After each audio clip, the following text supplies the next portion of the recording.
Bismillahirrahmanirrahim. Regarding the Holy Quran, the misconception I'd like to bring in discussion today relates to the blessings of reading Surah Qiyamah. There is a narrative which is found in Al-Wasit, which is Wahidi Tafsir, and a more comprehensive one which is found in Salabi's Tafsir, which actually delineates these blessings. And I'd like to read out this narrative from Salabi's Tafsir because it also covers the narrative which is found in Wasit's Tafsir as far as the text is concerned.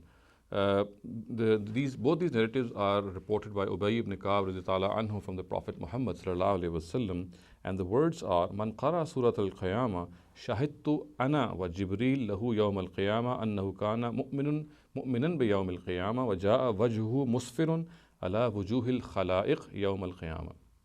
So, a simple translation of this would be that any person who reads Surah Qiyamah, the Prophet Muhammad says that I will bear testimony, I and myself and Gabriel will bear testimony on the day of judgment that he is a believer of the day of judgment, and that on the day of judgment he will come forth such that his face will be brighter than the rest of the faces of all other people on the day of judgment. So this is what this narrative says. However, the weakness in this narrative is because of the existence of two people, and one of them is Makhlad ibn Abdul Wahid and the other one is Ali ibn Zayd ibn Jud'an.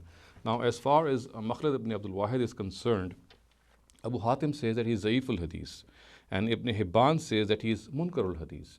And as far as Ali ibn Zayd ibn Jud'an is concerned, Hafiz Mizzi has recorded the following jarh on him in his book Tahzib al-Kamal. So Ibn Sa'd's view about him is fihi zurf fala yuhtajju bihi.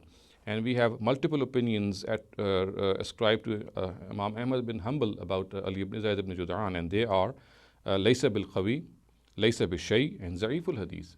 Similarly, we have multiple opinions about him recorded by Yahya ibn Ma'in, and they are Za'ifun fi kulli shay, laysa bi shay, and laysa bi hujja.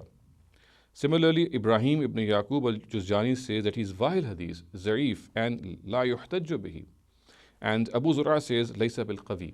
So on the basis of this information, we find that the existence of Ali ibn Zayd ibn Jud'an and Makhlad ibn Abdul Wahid have made this narrative to be a narrative which cannot be relied upon because of the weakness found in both these narrators.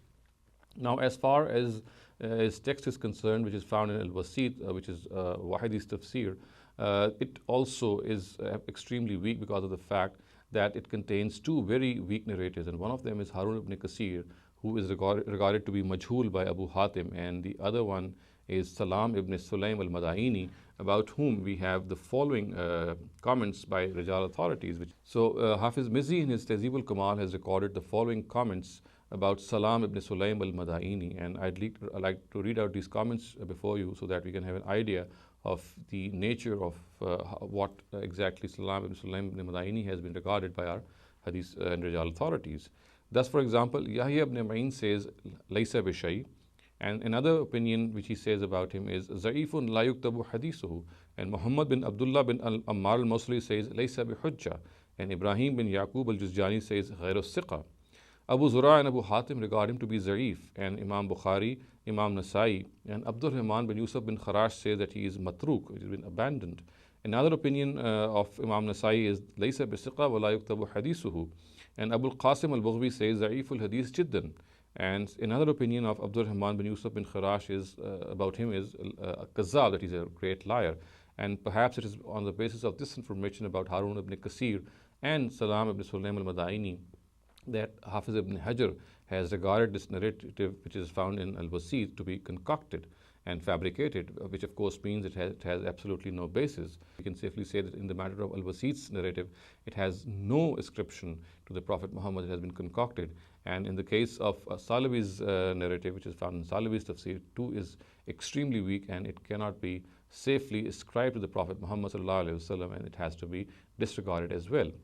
So, in the proper way to reap the blessings of any surah, including, of course, Surah Qiyamah, is that we understand its meaning.